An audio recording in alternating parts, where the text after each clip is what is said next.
Good morning. Thank you very much for the invitation to join your seminar today. I'm Audrey Gerber, Technical Advisor to the International Association for Horticultural Producers, and I'm speaking to you today about the drivers of change in growing green cities.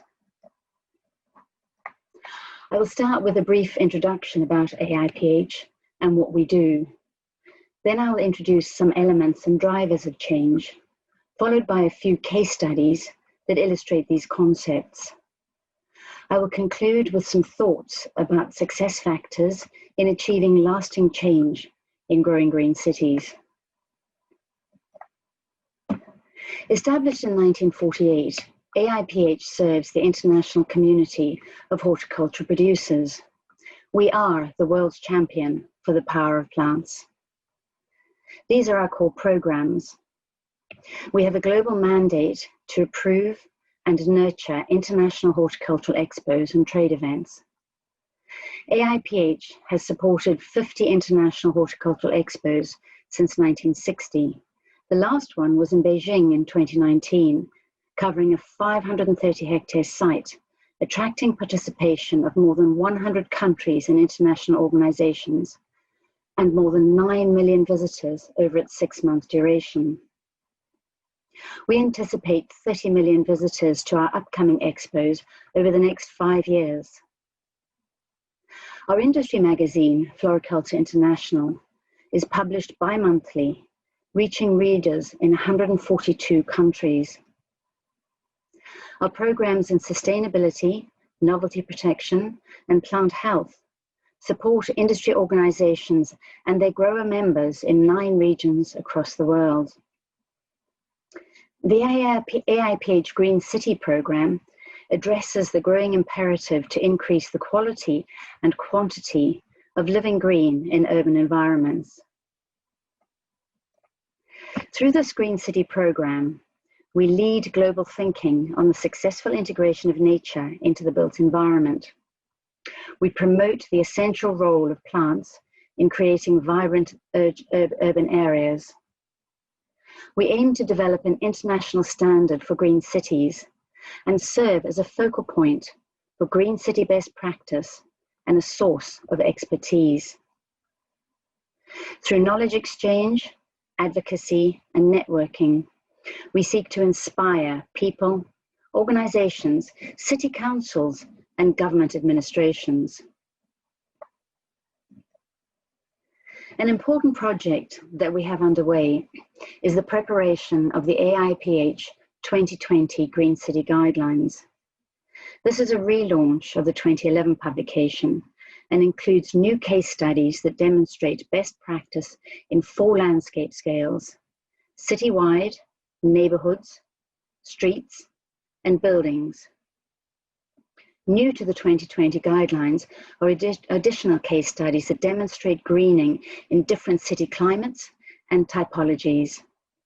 These guidelines serve to illustrate successful, practical implementation of the Green City principles, for which we have an increasingly compelling body of evidence.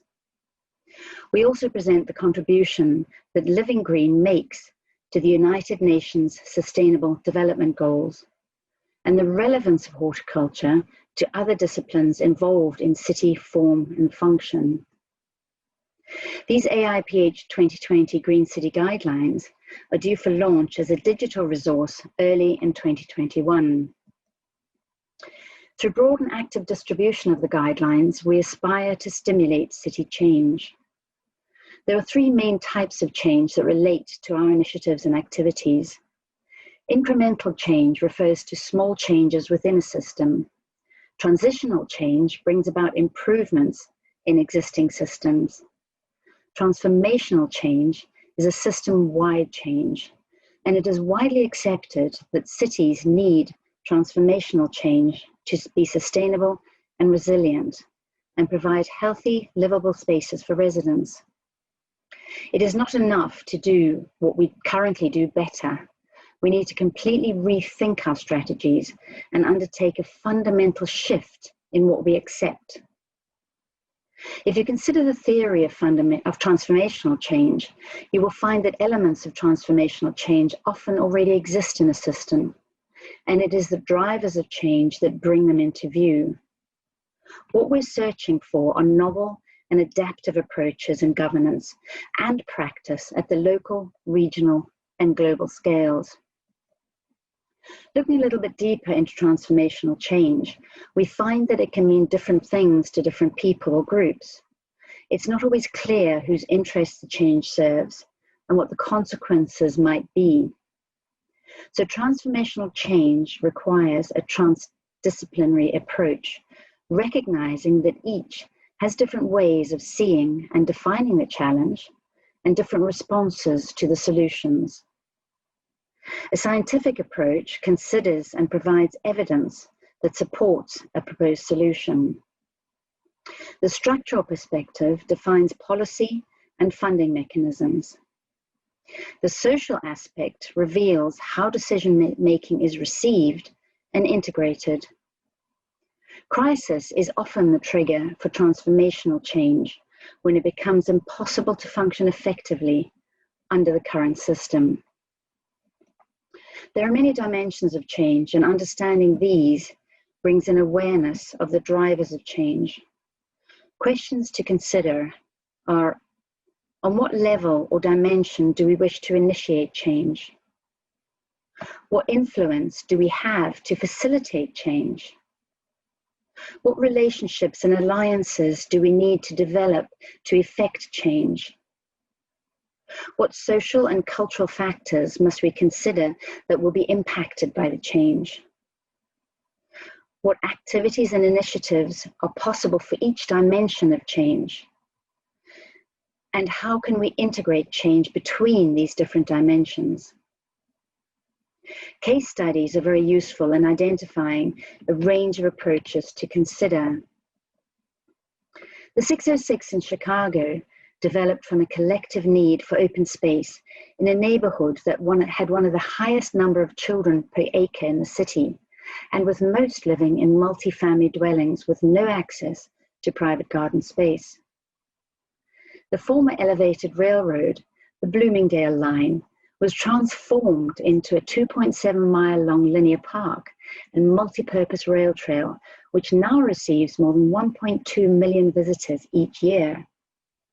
A key element of success in this project came from the quick action of the city of Chicago in purchasing land needed to provide access points to the linear park, and where possible, to also develop pocket parks alongside access ramps. This made it easy for local residents to develop new patterns of behavior that included time in nature as families and as a community. Another important element in this project was that one person was engaged exclusively to go to all community meetings that were happening in the neighborhood and explain the project, rather than hold dedicated meetings to explain about the project and expect residents to attend these. A good example for an external driver of change are the urban forests that are developing in cities around the world. These are developing in response to the climate crisis that impacts on the quality of living conditions in cities. Melbourne's urban forest strategy was initiated in response to terrible drought, and by 2009, the city was in danger of losing almost half its trees. Each year now, the city plants about 3,000 trees across its public realm. While this number might seem low, streetscape improvements mean that canopy cover outcomes for these trees will be much greater than typical urban plantings. In city areas where planting new trees is not possible because of existing built infrastructure, the City of Melbourne had to consider other options to increase living green. Mapping the city revealed that small, functional laneways offered 160 hectares of wall space and 70 hectares of ground plane that had the capacity for urban greening. The city received 800 responses within the first 2 weeks when they put out a call for anyone who would like to take on greening in these spaces. Likewise, a review of city buildings revealed that 240 hectares of roof space offered the possibility for rooftop greening. If only 1/4 of this was covered with green roof plantings, it had the capacity to hold 30 megalitres of water. Modelling catchment and flows revealed that only 6.8 megalitres of stormwater could cause flooding in the city, illustrating the power of rooftop greening in reducing flood risk. Hong Kong has challenges particular to a high-density city in which no more than 1% of the population have access to private gardens. By way of comparison, more than 20% of urban land in cities across England is private garden space. In the AIPH 2020 Green City Guidelines, the Hong Kong Metro Plaza is presented as a case study of how to bring urban greening into a high-density city. We're very grateful to the Green Council and Rooftop Republic for the enthusiastic collaboration and preparation of this case study, and you will hear more about this in a later presentation today. What is relevant to note here is that important outcomes of the project include opportunities for city residents to interact with nature, increasing environmental awareness, and providing space for social interaction. Developing a new mindset in the next generation about consumer perceptions and habits around food and health serves as a model for rapidly developing cities. Indoor space also offers valid space for urban greening. Benefits of plants indoors include improvements in air quality through increase in air humidity and removal of local pollutants, provision of green barrier zones to buffer noise and provide privacy, and the contribution to general well-being associated with the restoration effect of nature. Neurological and physiological studies are revealing quantifiable benefits of including plants into office design and home decor. These can lower tension and anxiety by levels of 37%, reduce feelings of anger by 44%, and reduce fatigue by 38%. Loss of productivity costs are 112 times greater than energy costs in the workplace, which translates employee well-being into cost savings. Green Life Australia, one of AIPH's very active members, initiated the Plant Life Balance Programme, which offers information, advice, and design ideas to encourage greater use of indoor plants, citing NASA's Clean Air Study. According to the 2020 Plant Life Balance Trend Report, 18 million Australians have purchased a houseplant in the past year. The report also showed that 49% of Australians use social media as a tool to seek plant care tips and tricks. The Green Agenda programme in Europe, initiated by Royal Flora Holland, another member of AIPH, focuses on anyone who has an influence in the greenery in our environment, gathering evidence and presenting this in a series of detailed fact sheets that translate available knowledge into innovative applications. These are both examples of scientific evidence as a driver to influence individual choices and patterns of behavior. Barcelona, despite not being a high-rise city, has population densities higher than Manhattan and is in the top 5 cities in Europe for population density. Within this heritage city, opportunities are still found to create a mosaic of new green spaces and reintroduce natural systems. The Parks and Green Space Department developed an educational campaign focused on plant health to win the hearts and minds of residents. This generated interest to drive a change in mindset of beliefs about healthy lifestyles and gardening. The valid benefits of biodiversity with urban greening were presented alongside this campaign.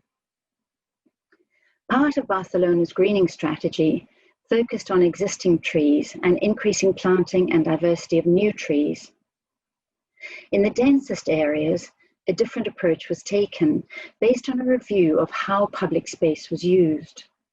70% of public space is dedicated to private vehicle transport, yet only 17% of journeys made by residents use private vehicles. 83% are made by public transport and by bicycle. The superblock system changes the allocation and use of public space in response to this data. Selected streets become one-way, parking is predominantly underground, and speed limits are reduced to walking pace about 10 kilometers an hour. Added greenery in Barcelona also includes planter boxes and sustainable urban drainage systems. The long-term plan is to create 503 super blocks that will interconnect and create more than 160 hectares of new green space by 2030. A case study of the National Street Service Project in the USA was presented in the Meeting of Minds publication, Behavior Change Tactics for Urban Challenges. This project addresses the need to shift street design from auto-censored to human-censored. In this publication, the project team speaks about how language influences where the focus is given. Most people speak about streets in the language of those who control them, traffic engineers. When you speak like a traffic engineer, you optimize for speed and efficiency, and often not for other important qualities like comfort and delight, Anna Music says.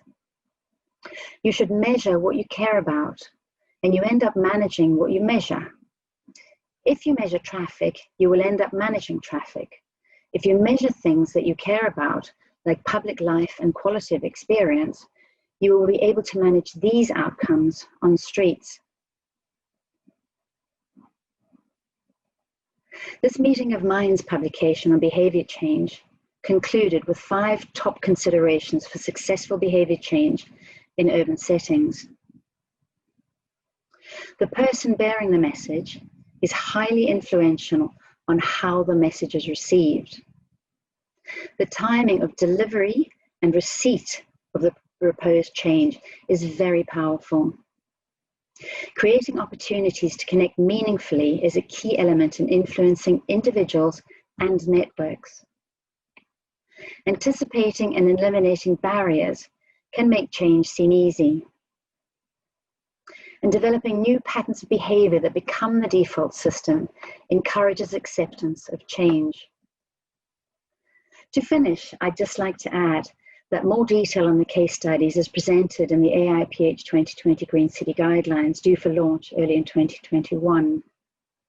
Please contact me if you'd like to receive notification of this release. And I'm happy to take any questions that you may have by email. Thank you.